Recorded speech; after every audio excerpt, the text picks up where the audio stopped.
Hello guys, आज हम start करेंगे क्वालिटेटिव प्रॉपर्टीज पे जो भी हमने पढ़ा है कंसेप्ट उसके ऊपर न्यूमेरिकल, और जो हमने वांट ऑफ फैक्टर देखा था प्रीवियस लेक्चर में उसके ऊपर भी जो न्यूमेरिकल्स होते हैं वो हम आज बात करेंगे।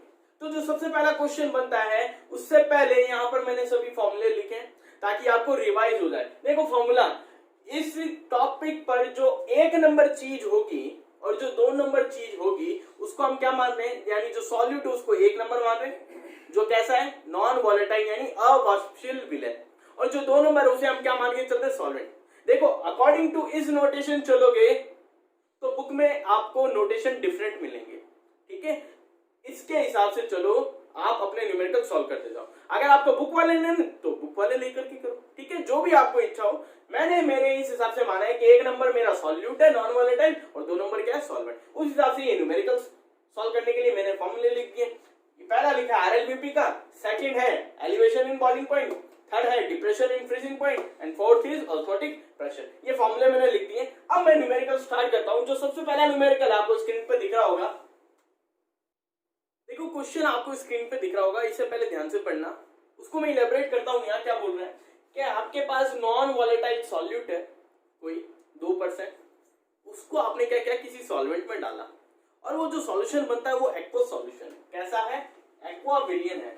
जब भी एक्वस सॉल्यूशन आए दिमाग में एक चीज बिठा लेना, यहाँ पर जो सॉल्वेंट यूज हुआ है, यहाँ जो विलायक यूज हुआ है वो कौन है? H2O यानी वाटर। एक बात ध्यान, हमें पता है एक्वस सॉल्यूशन का मतलब भी क्या है, जिसमें सॉल्वेंट क्या हो, वाटर हो, ठीक है। दूसरी बात, वो ये बोल रहा है कि ये जो नॉन वॉलेटाइल सॉल्यूट है, ये नॉन वॉलेटाइल सॉल्यूट है, जब इस सॉल्वेंट में मिक्स होता है, जब इसमें घुलता है, तो उस समय ये पूरा सॉल्यूशन क्या होता है? बॉयल होने लगता है। क्या होने लगता है? बॉयल होने लगता है। और उस बॉइलिंग पॉइंट पर जो सॉल्यूट एक प्रेशर एक्सर्ट करता है, कितना है? 1.004 बार, ठीक है। किसके बॉइलिंग पॉइंट पे एक्सर्ट करता है? सॉल्वेंट यानी विलायक के क्वथनांक बिंदु पर एक दाब लगाता है। अब ये समझना, ये जो प्रेशर है ये कौन सा है? सॉल्यूट था, किस में मिक्स है? सॉल्वेंट में। तो क्या बना? सॉल्यूशन बना। यहां पर सॉल्यूट कैसा है? नॉन वोलेटाइल यानी अवाष्पशील है। जब अवाष्पशील सॉल्यूट होगा तो ऑब्वियस सी बात है यहां पर जो प्रॉपर्टीज होगी वो कौन सी होगी? कॉलिगेटिव प्रॉपर्टीज होगी। एक बात हमें पता चल गई कि यहां पर फॉर्मूला अप्लाई होगा, कॉलिगेटिव प्रॉपर्टीज का अप्लाई होगा। लेकिन कौन सा फॉर्मूला अप्लाई करें? तो यहां पर देखो क्या क्या दे रखा है आपको, प्रेशर वाली चीजें दे रखी है। तो यहां पर एक चीज पता चली, आरएलवीपी का फॉर्मूला अगर मैं अप्लाई कर दूं क्या होता है? हमने दो फॉर्मूले पढ़े थे, एक नॉर्मल फॉर्मूला, एक सिंप्लीफाइड। नॉर्मल फॉर्मूला ये पढ़ा था P02 - P2 upon P02 = x1, या हमने ये पढ़ा था P0 - PS अपॉन P0, यही पढ़ा था। यहां पर ये चीजें देखो, ये क्या है? P0 मतलब P02, P02 का मतलब क्या था? वेपर प्रेशर, किसका? सॉल्वेंट का, ठीक है। PS या P2 का मतलब क्या होता है? सॉल्वेंट का मैं बोल दूं जो प्रेशर है, टोटल वेपर प्रेशर वो बोल दूं, या सॉल्यूशन का जो टोटल वेपर प्रेशर है वो बोल दूं। P0 मतलब प्योर स्टेट में। अगर यहाँ P0 की बात करूं, क्या P0 दे रखा है क्या? आप बोलोगे नहीं दे रखा, मैं बोलूंगा दे रखा है। ये देखो क्या बोला इसने, at boiling point of solvent. एक चीज यहां से दिमाग में आनी चाहिए कि जब भी बॉइलिंग पॉइंट की बात आती है वाटर के, तो हमें पता है किस टेम्परेचर पे बॉयल होता है? 100 डिग्री सेंटीग्रेड पे। इस बॉइलिंग पॉइंट पे, इस 100 डिग्री सेंटीग्रेड पे जो प्रेशर होता है वो कितना होता है? यानी जो P0 होता है, किसका? वाटर का, जिसे मैं P02 बोल दूं या मैं सिंपल P0 बोल दूं, वो कितना होगा? 1.0132 बार। ये बात आपको ध्यान रहनी चाहिए, ठीक है। यानी 100 डिग्री किसी भी वाटर का जो बॉइलिंग पॉइंट होता है वो 100 डिग्री सेंटीग्रेड होता है। इस 100 डिग्री सेंटीग्रेड पे जो प्रेशर होती है उसकी वैल्यू वो ये होती है, ये आपको ध्यान है। अब आपके पास P0 आ गया, और ये जो प्रेशर था ये एक्चुअली किसका है? ये है सॉल्यूशन का। वो जो सॉल्यूशन बना है, जो नॉन वॉलेटाइल सॉल्यूट जब उसमें गया है, जो सॉल्यूशन बना है, तो वो PS, इसको मैं PS बोल दूं या मैं क्या बोल सकता हूं? P2 बोल सकता हूं, क्योंकि यहां देखो क्या बोला है, at boiling point of solvent.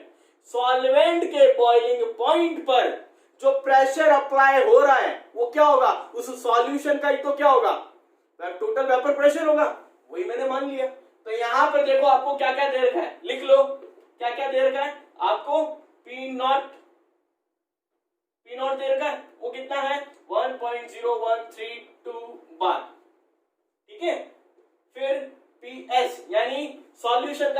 Pressure 1.004 बार। और क्या दे रखा है, और इस फॉर्मूले में देखो क्या क्या चाहिए अपने को चाहिए m1, m01, m02, m2।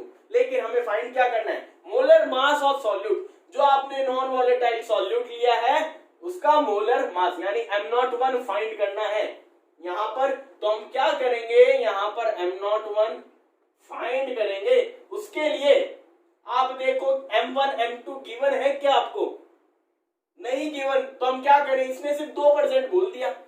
मैं यहां पर मान के चल रहा हूं ये जो सॉल्यूशन है, ये जो सॉल्यूशन है पूरा का पूरा 100% है। क्या होगा, 100% होगा। उसमें से 2% अगर नॉन वॉलेटाइल सॉल्यूट है तो 98% क्या होगा भाई साहब, सॉल्वेंट होगा। अगर इसको ग्राम में भी देखूं, अगर मैंने माना सॉल्यूशन मेरे पास कितना है 100 ग्राम है, सॉल्यूशन कितना है, मास ऑफ सॉल्यूशन 100 ग्राम माना, तो उसमें 2% क्या है, नॉन वॉलेटाइल सॉल्यूट है, यानी ये कितना होगा 2 ग्राम। और वाटर कितना हो जाएगा अपना 98 ग्राम, यानी m1 तो हो गया अपना 2 ग्राम, m2 हो गया अपना 98 ग्राम। ये मान के चलनी है वैल्यूज। तो अब यहां पर अब आपको फॉर्मूला अप्लाई करो, P0 minus PS upon P0 equals to m1 m01 into m02 upon m2। Values रखो, P0 1.0132 bar minus 0.004 upon 132 equals to m1 कितना माना है 2 इंटू m02, m02 मतलब वाटर का मोलर मास कितना होता है 18, ये रख दिया 18 अपॉन m01 अपने को फाइंड करना है m2 98, यहां से m01 की वैल्यू निकालनी है। अब जब आप इसको सॉल्व करोगे जो m01 की वैल्यू आएगी वो लिख देता हूं 41.35, ये वैल्यू आएगी। अब इसकी यूनिट देखनी है तो यूनिट क्या होगी भाई साहब, मोलर मास है ग्राम पर मोल, ये यूनिट होगी इसकी। ठीक है, इस तरीके से इस क्वेश्चन को सॉल्व करोगे। देखो सिंपल क्वेश्चन होता ना तो डायरेक्ट हम अप्लाई करते थे, वो सिंपल देता। अगर ये सिंपल क्वेश्चन आप लोग कर लोगे, मैं आपको दूंगा, अभी जो होमवर्क में दूंगा वो सिंपल क्वेश्चन है, लेकिन थोड़ा सा जो घुमा के दिया हुआ है वो मैंने करवा दिया।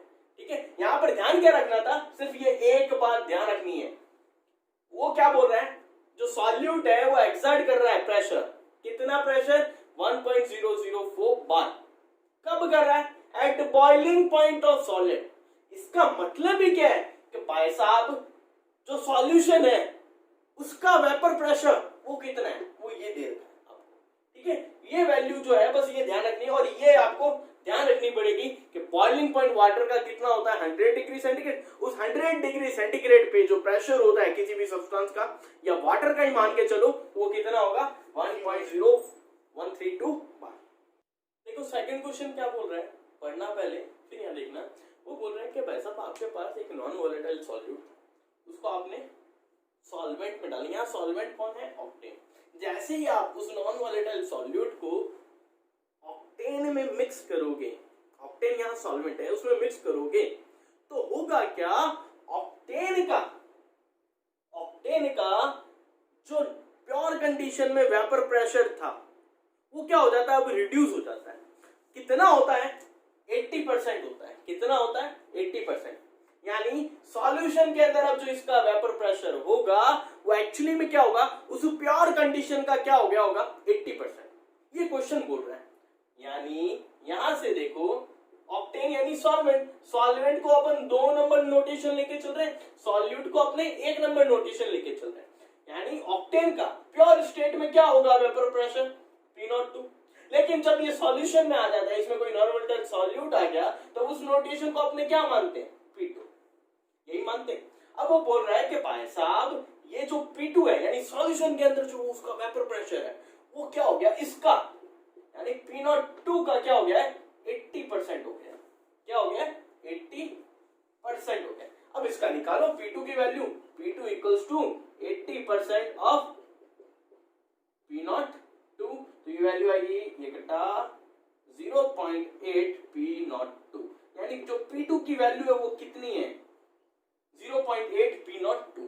अब इस नोटेशन को हम और क्या बोल रहे थे याद करो, P02 को अपने सिंपली क्या बोल के चल रहे थे P02, सिंपली P0। यहां पर P2 को अपने क्या बोल के चल रहे थे, PS, यानी सॉल्यूशन का। ठीक है, तो यहां पर फॉर्मूला अप्लाई करो, P0 minus PS upon P0 equals to M1 upon M01 into M02 upon M2। देखो ये वैल्यूज आ गई अपने पास यहां से, ठीक है, according to the questions. But हमें फाइंड क्या करना है, हमें फाइंड करना है जो सॉल्यूट लिया है आपने नॉन वोलेटाइल, उसका मास, उसका मास फाइंड करना है, उसका मोलर मास अपने को दे रखा है। अब यहाँ ऑक्टेन बोला है, ऑक्टेन का मोलर मास अगर मैं फाइंड करूं तो वो मेरे पास आएगा इसका M02 114 ग्राम पर मोल। या फाइंड करके देखना, ऑक्टेन का फॉर्मूला सबको पता है, C8 होंगे, 8 का डबल 16, 16 से 2 ज्यादा, C8H18, C8H18, ठीक है। इसको यहाँ वैल्यूज पुट अप करो, M1 की वैल्यू हमें फाइंड करनी है, M01 अपने को दे रखा है 40 ग्राम पर मोल इनटू M02 अभी हमने देखा है 114 होगा इसकी वैल्यू, और यहाँ उसकी वैल्यू दे रखी है क्या अपने को क्वेश्चन में, हाँ शायद दे रखी है, ये भी 114 ही है, ठीक है। क्वेश्चन में देखना आप ये कटा, वैल्यूज कट आउट, क्या बचा यहाँ से M1 अपॉन 40, इसको सॉल्व करोगे तो देखो P02, यहाँ से P02 कॉमन आएगा, कैंसिल हो जाएगा, तो क्या बचा यहाँ पर, ये बचा 1 माइनस 0.8, ठीक है। इसको सॉल्व किया तो मेरे पास वैल्यू आएगी 0.2, यानी M1 की वैल्यू अब यहाँ पे क्या आई 40 इंटू 0.2, 40 इंटू 0.2, ये पॉइंट हटाओ, 0 लगो, 0 से 0 कैंसिल, 4 टू 8, यानी M1 की वैल्यू क्या आई 8 ग्राम, ठीक है। देखो ये स्क्रीन पे जितने भी क्वेश्चन आ रहे हैं ना, जिनके आंसर लिखे हुए वो आपके लिए सब क्या है, होमवर्क है, वो आप ट्राई करके देखना, ठीक है। अब यहाँ नेक्स्ट क्वेश्चन देखो, ये अपने को थर्ड क्वेश्चन क्या बोल रहा है, बहुत अच्छा न्यूमेरिकल है, ध्यान से समझना। वो बोल रहा है कि भाई साहब आपके पास दो एलिमेंट है जो क्या करते हैं, दो कंपाउंड का फॉर्मेशन करते हैं, एक है AB2 टाइप का, एक है AB4 टाइप का। अगर ये दोनों कंपाउंड एज अ सॉल्यूट मैं बेंजीन में मिक्स करूं, यानी सॉल्वेंट यहाँ कौन है बेंजीन, उसमें मिक्स करता हूं, तो ये क्या करते हैं भाई साहब, कुछ डिग्री क्या कर देते हैं, डिप्रेशन ला देते हैं टेम्परेचर में, कुछ डिग्री का क्या ला देते हैं, डिप्रेशन ला देते हैं। वो वैल्यूज आपको दे रखी है, समझना। दो एलिमेंट थे AB, जो AB2 और AB4 टाइप के क्या कर रहे हैं, कंपाउंड का फॉर्मेशन कर रहे हैं। यहां पर ये AB2 AB4 as a solute है। अगर इनको 1-1 ग्राम 1-1 ग्राम बेंजीन में डालूं, बेंजीन का मास अपने को यहाँ दे रखा है 20 ग्राम लिया आपने बीकर के अंदर, उसमें 1-1 ग्राम आपने क्या डाला है, AB2 और AB4 कंपाउंड डाले। जैसे ये डाला तो हुआ क्या, AB2 ने जो डिप्रेशन लाया है टेम्परेचर में, यानी जो अवनमन हुआ है तापमान में, वो कितना हुआ है 2.3 केल्विन का, और जो AB4 ने किया है वो कितना है 1.3 केल्विन का। अब आपको क्या फाइंड करना है, ए और बी प्रकार के जो तत्व हैं उनके परमाणु द्रव्यमान यानी एटॉमिक मास फाइंड करने। अब यहां सुनना, डेल्टा TF और KF जब हमें दे दिया क्वेश्चन में, तो हमें डायरेक्टली फॉर्मूला का तो पता चल गया कि हम ये फॉर्मूला अप्लाई करेंगे, ठीक है। अगर ये फॉर्मूला यहां मैं अप्लाई करूं तो देखो delta TF equals to KF M1 into 1000 upon M01 into W2। इसको मैं W2 लिख सकता हूं या M2 लिख सकता हूं, बात एक ही, मैं M2 लिख लेता हूं, ठीक है। वेट बोलो मास बोलो, बात एक ही, ठीक है। अब यहां देखो क्या M1 दे रखा है क्या आपको, M1 दे रखा है क्या, ये सोचो। M2 दे रखा है क्या आपको, दे रखा है 1 1, ठीक है।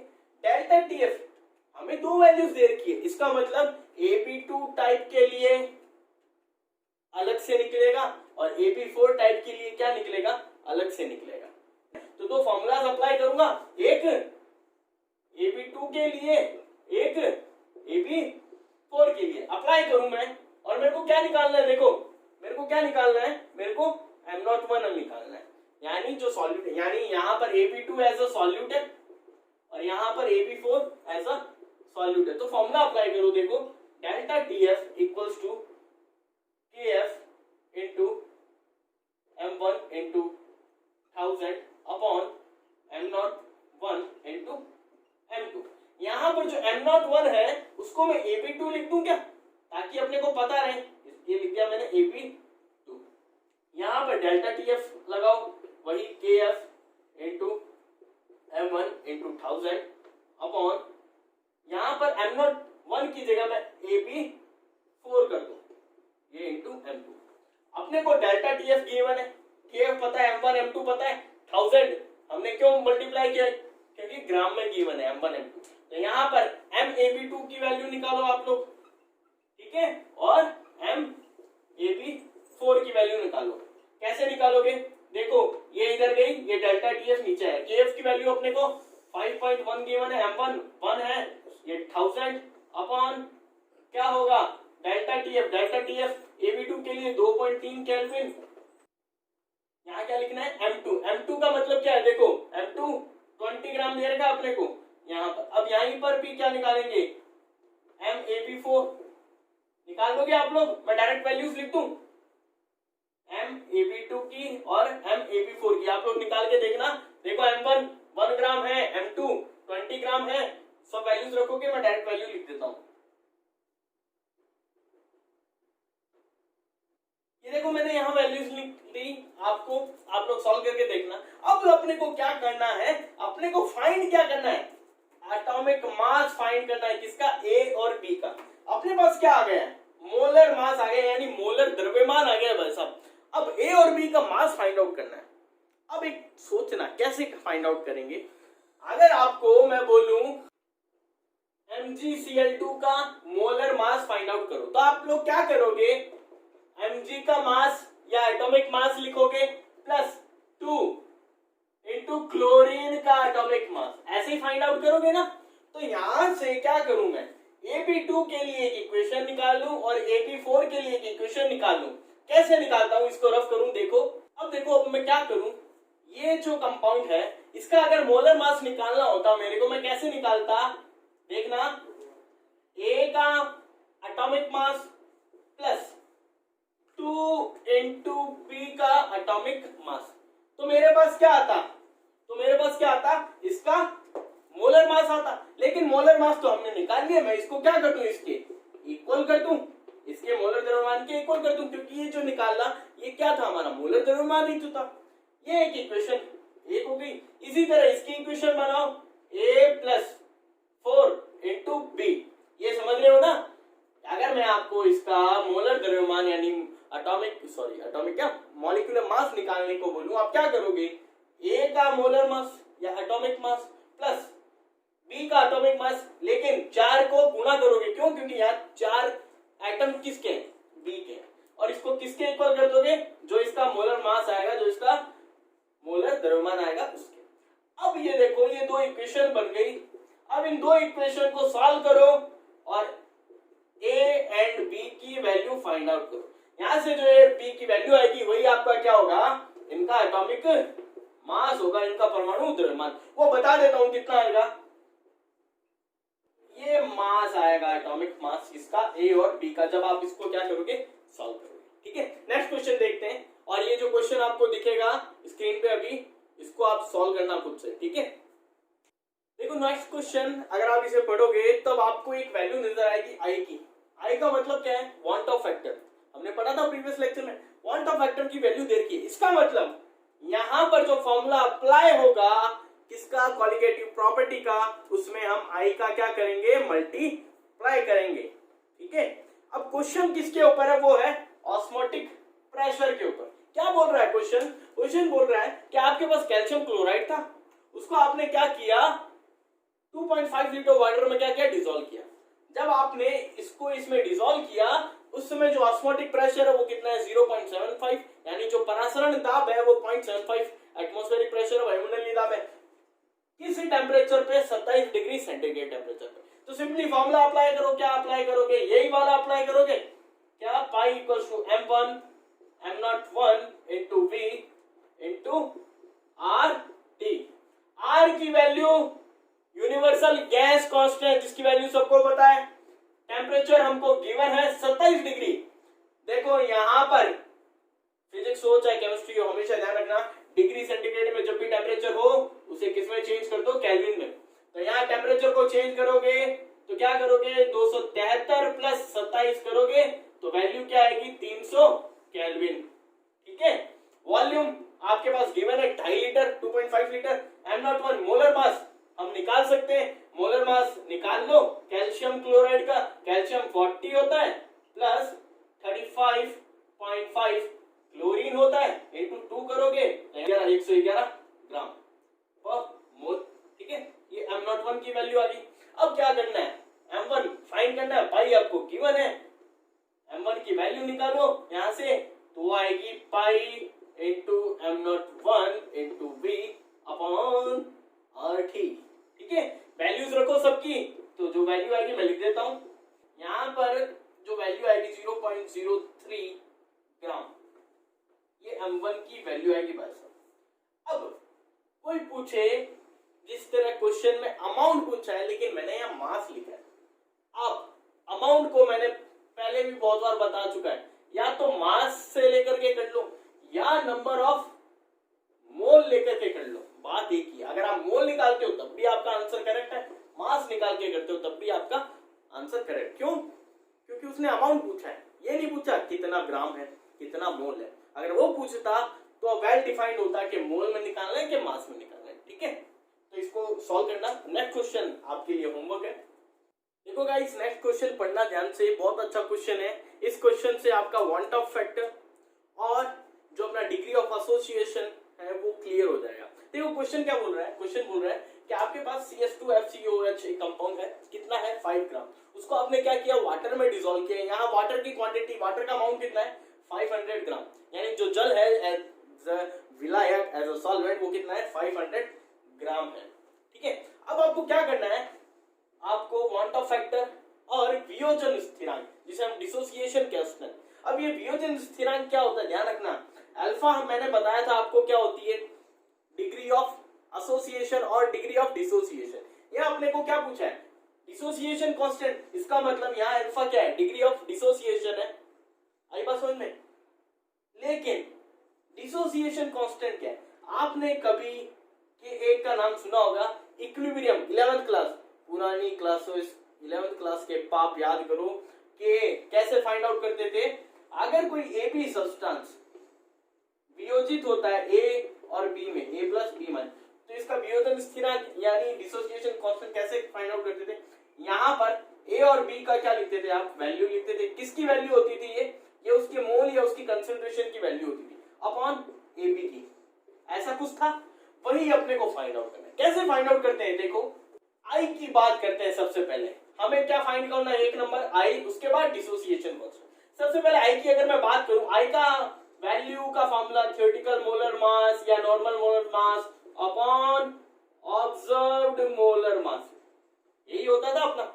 अब यहाँ थ्योरेटिकल मोलर मास का मतलब क्या और ऑब्जर्व्ड मोलर मास का मतलब क्या है। देखो ऑब्जर्व्ड मतलब क्या, जब आप फॉर्मूला अप्लाई करोगे उससे जो वैल्यू आएगी वो ऑब्जर्व्ड होगा। थ्योरेटिकली मतलब ये जो कंपाउंड है इसका मोलर मास निकाल लो, अगर थ्योरेटिकली अगर इसका निकालो तो वो आएगा 78 ग्राम पर मोल। ठीक है, जब आप इसका सबका निकालोगे वैल्यू, कार्बन का 12 रख के, हाइड्रोजन का 1, फ्लोरीन का, कार्बन का, ऑक्सीजन हाइड्रोजन सबका रखोगे, इनको ऐड करोगे तो ये वैल्यू आएगी मास की। ठीक है, मोलर मास जो आएगा आपके पास ये। अब हमें बात किसकी करनी है, ऑब्जर्व्ड मॉलिक्यूलर मास की।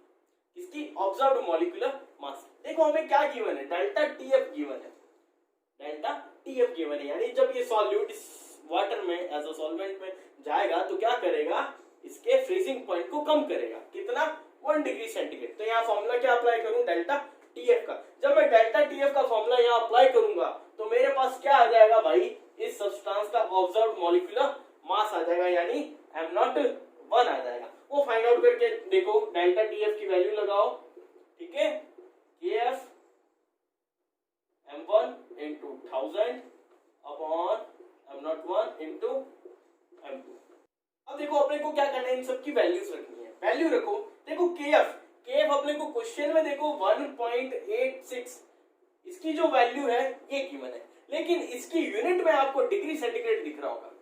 इसका मतलब यहाँ डेल्टा टीएफ भी अपने को किस में लेना पड़ेगा भाई साहब, डेल्टा डिग्री सेंटीग्रेड में लेना पड़ेगा। केल्विन में चेंज मत करना इसको, जो अपने को 1 डिग्री सेंटीग्रेड दे रखा है उससे केल्विन में मत चेंज करना। क्यों, क्योंकि यहाँ KF की वैल्यू डिग्री सेंटीग्रेड में, अगर यहाँ पर ये केल्विन के अंदर होती वैल्यू तो मैं केल्विन में यहाँ लिखता, ये ध्यान रखना। ठीक है, वरना क्या होगा, मिसमैच हो जाएगी 0.86 इंटू M1, M1 कितना है 19.5 इंटू 1000 अपॉन M2, M2 कितना है 500 ग्राम इंटू डेल्टा TF कितना है 1। इसको सॉल्व करोगे जो M01 की वैल्यू आएगी 0.54 ग्राम पर मोल, ये वैल्यू आएगी भाई साहब M01 की। यानी ये अपना क्या आ गया, ऑब्जर्व्ड मॉलिक्यूलर मास आ गया। तो यहां से अब I की वैल्यू निकालो, कैसे निकालोगे, I की value theoretical molar mass, theoretical अपनों ने क्या निकाला 78 अपॉन क्या कर दोगे 72.54, इसको सॉल्व करोगे जो वैल्यू आएगी 0753, ये I की वैल्यू आ गई आपके पास। ठीक है, अब I की वैल्यू जब आ गई है आपके पास, अब अपने को क्या निकालना है, डिसोसिएशन कांस्टेंट। इसको देखो कैसे निकालते हैं, I की वैल्यू ध्यान रखना, मैं यहाँ साइड में लिख दूंगा 1.0753 आई है। देखो I की वैल्यू अपने पास ये आ गई। अब अपने को क्या निकालना है, डिसोसिएशन कांस्टेंट की वैल्यू फाइंड करनी है, यानी वियोजन स्थिरांक भाई साहब, जिसको अपने क्या बोलते हैं, के बोलते हैं। आपने 11th क्लास में केपीकेसी पढ़ा होगा ना, वैसा ही। अब इसको फाइंड करना है, लेकिन यहां पर जो रूल या कॉन्सेप्ट जो अप्लाई होगा वो क्या है, CS2FCOOH था अपने पास, ये डिसोसिएट हुआ यानी टूटा, किसमें टूटेगा, CS2FCOO minus plus H plus में टूटेगा, ये माइनस और ये H प्लस में टूटा। मैंने माना इनिशियली यानी प्रारंभ में कितना था, ये 1 था, तो यहां पर इसका कितना बनेगा 0 0। लेकिन आफ्टर डिसोसिएशन यानी डिसोसिएट जो हुआ है, डिसोसिएट क्वांटिटी मैंने मानी, यानी वियोजन की मात्रा मैंने मानी भाई साहब कितनी है, अल्फा। इसमें से अल्फा निकला तो यहां पर कितने बनेंगे, इसके अल्फा और अल्फा ही तो बनेंगे। अब अगर इक्विलिब्रियम पे बात करूं, साम्य पर बात करूं, तो क्या बनेगा भाई साहब 1 माइनस अल्फा बनेगा ये, और यहां पर कितना रहेगा अल्फा और अल्फा। यहां से I की वैल्यू फाइंड आउट करो। I क्या होता है, total number of moles after dissociation, इन सबको ऐड कर दो तो क्या होगा 1 minus alpha plus alpha upon initially कितना माना है अपनों ने 1, तो यहां पर 1 मान लिया। तो यहां से जो I की वैल्यू आएगी भाई साहब, ये माइनस अल्फा प्लस अल्फा घटा क्या बचा 1 प्लस अल्फा। एक तो ये चीज, यहां से क्या आ जाएगी आपके पास, अल्फा की वैल्यू आ जाएगी। अल्फा कितना आएगा, I अपन ने निकाल लिया तो I आएगा I माइनस 1, अल्फा आ जाएगा I की वैल्यू 1.0753 है अपने पास, माइनस 1 करोगे तो अल्फा की वैल्यू आएगी 0.753। यहां से अल्फा की वैल्यू आ गई है। अब देखो यहीं से ट्रिक आती है क्या, कि भाई साहब ये तो क्वेश्चन है, आपको इस क्वेश्चन में क्या दे रखा है, इस सब्सटेंस या सॉल्यूट जो है इसका मास दे रखा है, और जो सॉल्वेंट है उसका भी क्या दे रखा है, मास दे रखा है। तो यहाँ पर ऐसा तो है नहीं, सिर्फ कंसेप्ट अप्लाई करोगे तो ये तो चलो ठीक है अल्फा आ गया, लेकिन के लिए आपको क्या मानना पड़ेगा। मैंने आपको बताया था के जब भी निकालते हैं तो उसके लिए हमें क्या चाहिए, उस सब्सटेंस की कंसंट्रेशन चाहिए। तो मैंने मान लिया जो कंसंट्रेशन थी इसकी वो सी थी, क्या थी, सी। कहीं और मत जाना, सी का मतलब, सी मतलब कंसंट्रेशन किस टर्म में निकालोगे, आपने खूब सारी टर्म्स पढ़ी है कंसंट्रेशन की। मैं यहां पर देखता हूं, मेरे को ये जो सब्सटेंस था, ये जो सॉल्यूट था, इसका मास दे रखा है, ठीक है, इसका मोलर मास मेरे को पता होगा तो मैं नंबर ऑफ मोल निकाल सकता हूं। दूसरा जो सॉल्वेंट है, वाटर है, उसका क्या दे रखा है, मेरे को मास दे रखा है। तो ये कंसंट्रेशन टर्म आती है ml, जिसको हमने क्या पढ़ा है, मोललता, यानी मोलैलिटी निकाल सकता हूं। मोलैलिटी कैसे निकालूंगा, C इक्वल्स टू क्या होगी, number of moles of solute upon mass of या वेट ऑफ सॉल्वेंट, इस तरीके से निकाल सकता हूं। तो यहां पर मैंने माना इनिशियली जो इसकी सांद्रता थी, जो इसकी कंसंट्रेशन थी वो C थी, तो इसको C से मल्टीप्लाई करना पड़ेगा। यहां पर भी C से, यहां पर भी C से, तो यहां पर भी क्या होगा, C से मल्टीप्लाई, यहां पर भी C से, यहां पर भी C से। अब निकालो K की वैल्यू। K की वैल्यू कैसे निकालोगे भाई साहब, ये जो डिसोसिएट हुआ, ये जो वियोजन हुआ, इसकी मात्रा कहां लिखी जाएगी, ऊपर, यानी यहां आएगा भाई साहब अपना CS2FCOO माइनस आयन की सांद्रता या कंसंट्रेशन और H प्लस की अपॉन में क्या होगा CS2F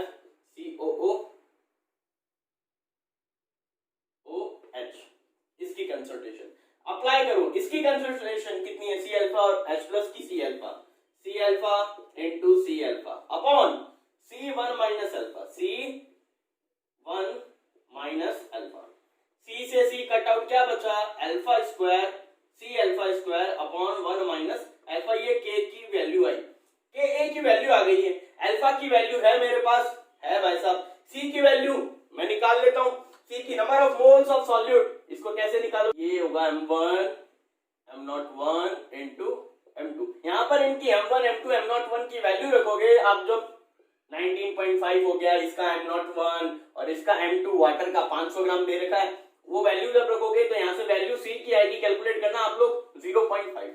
ये 0.5 और अल्फा की वैल्यू में अगर यहाँ रखूं तो अपने पास C की वैल्यू कितनी है भाई साहब 0.5 इंटू अल्फा कितना है 0.753, यही आएगा ना 0.0753, सॉरी है ना 0.0753 का whole square upon 1 minus alpha, 1 minus 0.0753। जब आप लोग इसको सॉल्व करोगे तो वैल्यू आएगी, मेरे पास ये वैल्यू आई है भाई साहब, ठीक है। आप इसको 5 अंकों तक रख सकते हो, 1 2 3 4 5, ये हटा देता हूं पीछे वाले।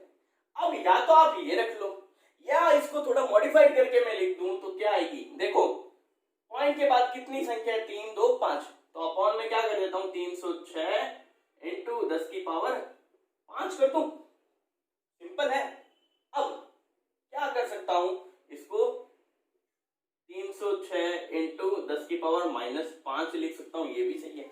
या आप क्या कर सकते हो, इसको देखो अगर मैं 306 ये 6 भी हटा दूं, ये 0 भी हटा दूं, तो मैं इसको क्या बोल सकता हूं, इसको ऐसे भी लिख सकता हूं 3/10 की पावर 3, सही है। और इसे सॉल्व करूंगा 3 इंटू 10 की पावर माइनस 3, ये भी आंसर हो सकता है अपना, ठीक है। कोई भी हो, अगर आप सिंपल इतना लिखते हो तो भी सही है, ऐसे करते हो तो भी सही है, ऐसे करते हो तो भी सही, मैंने हर तरीका बता दिया, ठीक है। तो इस तरीके से हम क्या करते हैं, इस क्वेश्चन को सॉल्व करते हैं। एक क्वेश्चन और ले क्या, ताकि दिमाग में और घुस जाए। देखो ये समझ में आ जाना चाहिए, पहले आप अल्फा की वैल्यू निकालोगे विदाउट सी मानकर, फिर के की वैल्यू निकालोगे सी मानकर, यानी कंसंट्रेशन मानकर, ठीक है। ये इसका मैं बोल सकता हूँ, ये इसकी परंपरा, ऐसे ही निकाला जाता है, ठीक है। देखो नेक्स्ट क्वेश्चन क्या है, पढ़ना पहले। यहां पर क्या दे रखा है, एक सॉल्यूट है ये इतना बड़ा, जिसका मास दे रखा है कि इतना लिया है और किसमें डाला है, पानी में डाला है। कितने ग्राम पानी में, 250 ग्राम पानी में टिका दिया। अब टिकाने पर क्या होगा, बस अब डिसोसिएट होगा, हमें पता है। जब ये डिसोसिएट होगा तो हमें क्या दे रखा है, इसका के की वैल्यू दे दी है। अब देखो यहां पर के की वैल्यू दे दी, हमें फाइंड क्या करना है, डेल्टा टीएफ। के की वैल्यू कोई कब देगा, जब आई की वैल्यू हमें पता हो, या हमें निकाल सकते हो, ऐसा हमारा धर्म हो आई की वैल्यू निकालने का। अब भाई साहब आई की वैल्यू निकालनी पड़ेगी, और इस फॉर्मूला में डेल्टा टीएफ वाला फॉर्मूला क्या था, डेल्टा टीएफ मैंने कहा था किसी भी जो कॉलिगेटिव नॉर्मल प्रॉपर्टी होती है उसमें आई की अगर हम गुणा करवा दें तो वो क्या बन जाएगी, एबनॉर्मल कॉलिगेटिव प्रॉपर्टी। तो यहाँ पर जो फॉर्मूला बनेगा आई के एफ और मोलैलिटी, यही बनेगा। तो यहाँ पर ये क्या बनेगी, एबनॉर्मल कॉलिगेटिव प्रॉपर्टी किसकी, डेल्टा टीएफ, यानी डिप्रेशन इन फ्रीजिंग पॉइंट। हमें यही फाइंड करना है, हिमांक में अवनमन। तो अब देखो आई की वैल्यू यहाँ पुट अप करूंगा, एबनॉर्मल कॉलिगेटिव प्रॉपर्टी, केएफ की वैल्यू हमें गिवन है, एमएल मोलैलिटी में निकाल सकता हूं। मोलैलिटी अगर निकालूं तो फॉर्मूला देखो क्या होता है, पूरा फॉर्मूला डेल्टा टीएफ आई केएफ, यहां लिख देते हम m1 upon m01 into m2, और ये 1000 में, क्योंकि ग्राम में दे रखा है। ये हो गया। क्या m1 गिवन है, मैं कहूंगा हाँ गिवन है। क्या m2 गिवन है, मैं कहूंगा हाँ गिवन है। क्या m01 पता है, क्या हमें m01 पता है, इसका निकाल सकता हूं मैं, m01 पता है। kf दिया है मेरे को, आई नहीं पता मेरे को, ये मेरे को नहीं पता, डेल्टा टीएफ ये तो फाइंड करना है। इस एक फॉर्मूला में कितनी अननोन क्वांटिटी आ गई, एक और एक दो, ये दो अननोन क्वांटिटी आ गई। तो क्या मैं ये फॉर्मूला अप्लाई कर सकता हूं, क्या भी नहीं कर सकता। मुझे सबसे पहले क्या करना पड़ेगा, किसी और तरीके से आई की वैल्यू फाइंड करनी पड़ेगी। अब और तरीका क्या है, मेरे को तो अभी तक यही पता है, theoretical molar mass upon observed molar mass, इससे हम निकाल लेते हैं। इससे निकाल के देखते हैं क्या होता है, क्या थ्योरेटिकल आ जाएगा।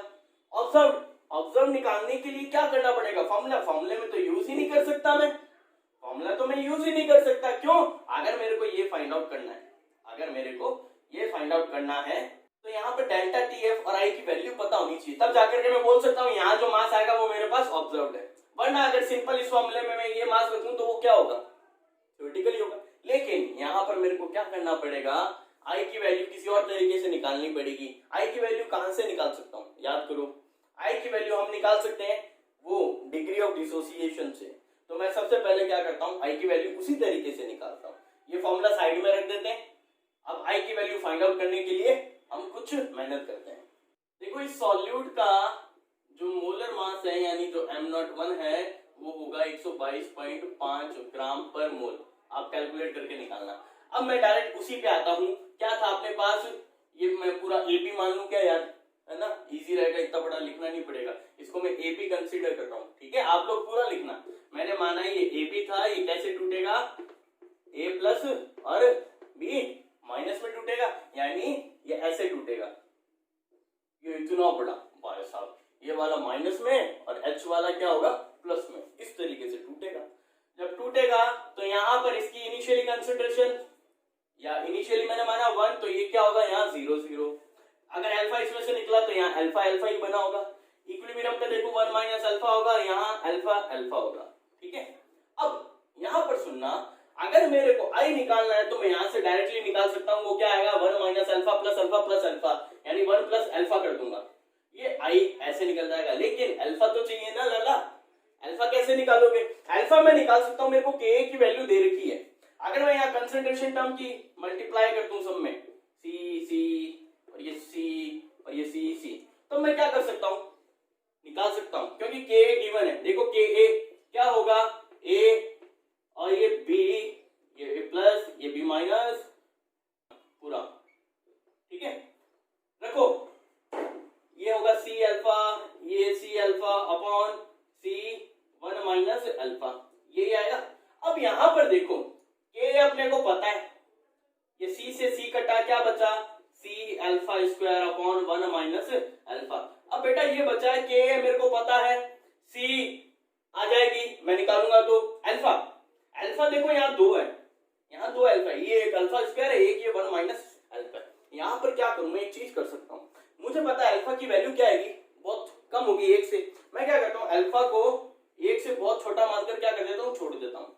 मैंने क्या माना, अल्फा बहुत छोटा छोटा छोटा छोटा है, किससे, एक से। अगर ये छोटा छोटा छोटा छोटा है तो डायरेक्ट के का फॉर्मूला क्या बना, अब के का बना equals to C alpha square. यहां से अल्फा की वैल्यू फाइंड आउट करो, कैसे करोगे, अल्फा इक्वल्स टू के अपॉन सी इसका अंडर रूट।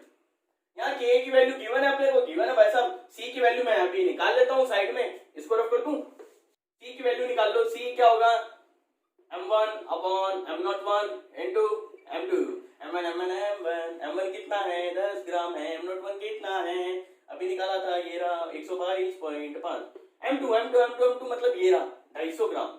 इसको सॉल्व करोगे सी की वैल्यू आएगी, यहाँ पर 1000 लिख देना भाई साहब, ये मैं नहीं लिख रहा हूँ, भूल जाता हूँ। सॉल्व किया तो मेरे पास आया 0.326, ये वैल्यू आई सी की।